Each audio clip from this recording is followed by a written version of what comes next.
Hello बच्चों, आपका स्वागत है साइंस जीवी चैनल पे। तो नाइन्थ क्लास के बच्चों को जिस स्कॉलरशिप फॉर्म का इंतज़ार था वो आ चुका है, MVPP यानी मुख्यमंत्री विज्ञान प्रतिभा परीक्षा। और इसमें 5000 रुपीज़ स्कॉलरशिप के लिए एग्ज़ाम होता है। तो इसके फॉर्म ओपन हो चुके हैं। तो इस वीडियो में हम देखेंगे कंप्लीट एलिजिबिलिटी, कौन कौन अप्लाई कर सकता है, क्या इसका एग्ज़ाम पैटर्न रहता है, कैसे अप्लाई करना है, लास्ट डेट क्या है अप्लाई करने की। तो इस वीडियो में डिटेल में हम देखेंगे, तो एंड तक आप ज़रूर देखना। तो स्टार्ट करते हैं। अब देखिए, अगर हम एक सर्कुलर आया था 10 तारीख को मुख्यमंत्री विज्ञान प्रतिभा परीक्षा का, ये क्लास 9th के लिए होता है एनुअली, ठीक है। और इसमें सभी स्टूडेंट को 5000 रुपये की स्कॉलरशिप वन टाइम दी जाती है। और कितने बच्चों को मिलती है ये? तो 1000, टोटल 1000 बच्चों को मिलती है। अलग अलग कैटेगरी के हिसाब से रिज़र्वेशन उसमें रहता है।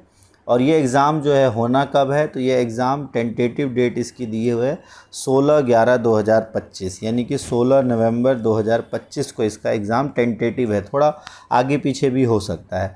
एलिजिबिलिटी की अगर हम बात करें तो कौन अप्लाई कर सकता है? तो दिल्ली के जितने भी स्कूल के स्टूडेंट हैं, चाहे वो प्राइवेट हो चाहे गवर्नमेंट हो, वो इसको अप्लाई कर सकते हैं। चाहे वो गवर्नमेंट, एडेड, अनएडेड, प्राइवेट, केंद्रीय विद्यालय, JNV, NDMC, DCB, जो भी स्कूल हैं, लेकिन दिल्ली के होने चाहिए, दिल्ली गवर्नमेंट के होने चाहिए, तो वो ये अप्लाई कर सकते हैं। और सेकेंड एलिजिबिलिटी के लिए इम्पॉर्टेंट क्या है कि आपका क्लास 8th में मिनिमम 60% मार्क्स आया होना चाहिए। अगर आपके क्लास 8th में 60% मार्क्स नहीं आए होंगे तो आप एलिजिबल नहीं होंगे। ये जनरल के लिए है। और OBC के लिए 55% मार्क्स, रिज़र्व कैटेगरी के लिए भी 55% मार्क्स। और ये ध्यान रखना आप, ये OBC ओनली दिल्ली वालों के लिए है, ठीक है। अगर आपका, जैसे आप दूसरे स्टेट से दिल्ली में पढ़ रहे हो बट OBC आपका दूसरे स्टेट का है, तो वो यहाँ पे काउंट नहीं होगा, आप यहाँ जनरल की तरह काउंट होगे।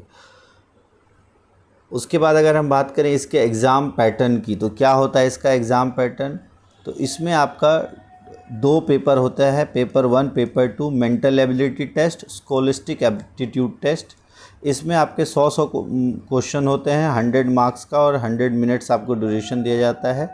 दोनों आपका 100 मार्क्स का होता है, और टोटल 200 मिनट का एग्ज़ाम होता है। मतलब आपका 3 घंटे 20 मिनट का एग्ज़ाम होगा। कोई भी नेगेटिव मार्किंग नहीं होती, मतलब जो आपको क्वेश्चन सही करोगे उसके मार्क्स मिलेंगे। और ये जो एग्ज़ाम होता है वो आपका OMR बेस्ड होता है, मतलब ऑफलाइन में आपको OMR शीट पे आंसर देना होता है। तो ये, और उसके बाद अगर हम बात करें मिनिमम, ये भी आपको पता होना चाहिए कि आपको मिनिमम 32% कैटेगरी के लिए और 40% जनरल OBC के लिए, तो आपको मिनिमम हर एक में उतना लाना ही है। इसका क्या मतलब है कि अगर मैट आपका 100 का है, सेट 100 का है, तो कम से कम आपको इसमें भी 40 और इसमें भी 40 नंबर लाने पड़ेंगे। अगर आप वो नहीं लाओगे तो आप क्वालिफाई नहीं करोगे। अब ये कैसे होगा? फॉर एग्ज़ाम्पल मान लो एक स्टूडेंट है जिसने 100 में से, मैट में तो 30 नंबर लाया, बट 100 में से वो जो आपका सेट है उसमें 80 नंबर ले आया, और टोटल 110 नंबर हो गए उसके। और एक स्टूडेंट के मैट में आपके 40 नंबर है और उसमें भी आपके 50 नंबर है, तो इसके टोटल 90 बने।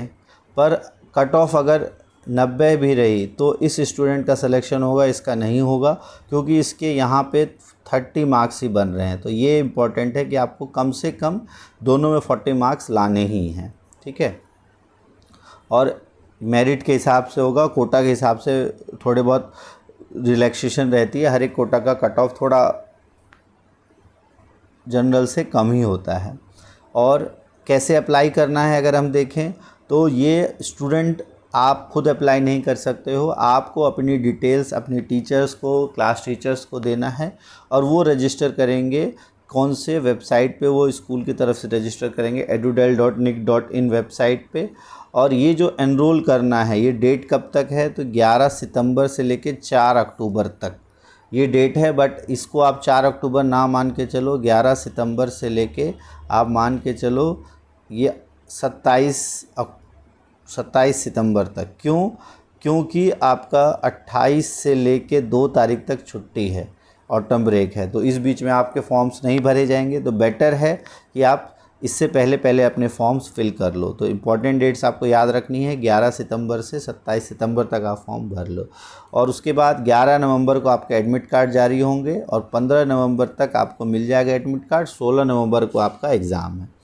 अब अगर हम बात करें इसके लिए क्या क्या डॉक्यूमेंट्स चाहिए, बहुत इंपॉर्टेंट है जो डॉक्यूमेंट्स इसके लिए चाहिए उसकी लिस्ट आप तैयार कर लो और ये आप अपने जो भी इंचार्ज हैं इसके उनको दे दो और वो आपको ये फॉर्म भर देंगे। सबसे पहले आपका जो नाम है वो लिखना है आपको।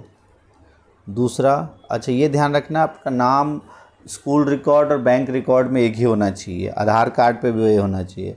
नाम आपका, डेट ऑफ बर्थ, थर्ड उसके बाद आपका फादर्स नेम, फोर्थ में हो जाएगा आपका मदर्स नेम, ठीक है। इसके बाद फिफ्थ है आपका एड्रेस, सिक्स्थ अगर आपकी जो कैटेगरी है, अगर आपके पास, ये ध्यान रखना अगर आप कैटेगरी का बेनिफिट लोगे तो आपको सर्टिफिकेट भी अटैच करना पड़ेगा, आपको सर्टिफिकेट भी अटैच करना पड़ेगा अगर आपको कैटेगरी का बेनिफिट लेना है, तो ये चीज़ आपको ध्यान रखना है। सेवेंथ डॉक्यूमेंट जो है वो है आपका पासपोर्ट साइज़ फ़ोटो, वो आपको अपलोड करनी है, तो वो पासपोर्ट साइज़ फ़ोटो आपको मिल जाएगी वापस, और जब वो आपको संभाल के रखना है क्योंकि जब एडमिट कार्ड आएंगे तो वहाँ पर आपको उस फ़ोटो को पेस्ट भी करना होगा, तो ये चीज़ ध्यान रखना। पासपोर्ट साइज़ फ़ोटो और बैंक डिटेल्स, ये बहुत ज़रूरी है। बैंक डिटेल्स में आपको क्या क्या चाहिए, तो आपका अकाउंट नंबर, फिर उसके बाद IFSC कोड, ब्रांच आपका कौन सा है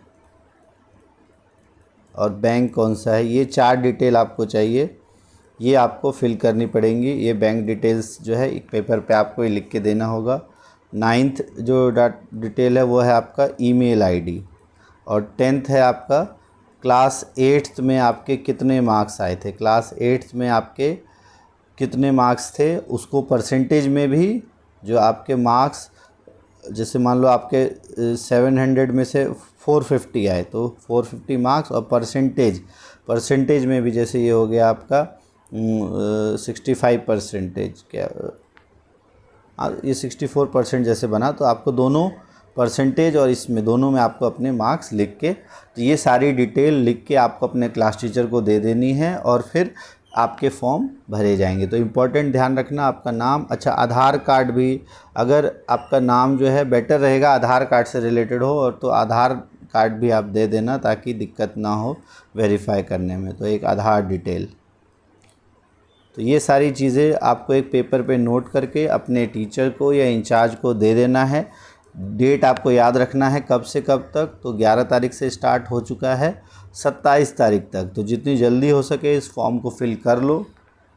अब इस फॉर्म को जल्दी से जल्दी फिल करके और तैयारी आप शुरू कर दो। अब इसकी तैयारी जो है वो आप इस हमारे जो चैनल है साइंस जीवी, इसके माध्यम से भी कर सकते हो।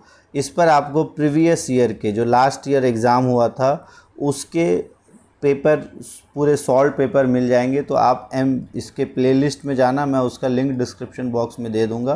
प्लेलिस्ट में जाना आप MVPP के प्लेलिस्ट में, तो उसमें सारी डिटेल्स है कि लास्ट ईयर एग्ज़ाम कब हुआ था, कौन से तारीख को एडमिट कार्ड निकला था, कैसा पैटर्न था, मैट का पेपर कैसा आया था, सेट का पेपर कैसा आया था, फिर उसके बाद रिज़ल्ट जो है, रिज़ल्ट कब आया, कितना रहा रिज़ल्ट, तो ये सारी डिटेल्स उसमें दी हुई है। तो आप उस प्लेलिस्ट को ज़रूर देख लें, और साथ के साथ हम इस चैनल पे भी इसकी तैयारी कराएंगे, तो इस चैनल को अगर आप सब्सक्राइब कर लो तो आपको बहुत फ़ायदा होगा, और जो टाइम टू टाइम इन्फॉर्मेशन है वो आपको मिलती रहेगी। अगर आपको जानकारी अच्छी लगी हो तो वीडियो को लाइक ज़रूर करो, चैनल को ज़रूर सब्सक्राइब कर लो, क्योंकि MVPP से रिलेटेड बहुत सारी वीडियोज़ अब इस चैनल पर रेगुलर आएंगी और आपकी तैयारी बहुत अच्छे से करा दी जाएगी। फ़िलहाल के लिए इस वीडियो में इतना ही। थैंक्स फॉर वॉचिंग साइंस जीवी।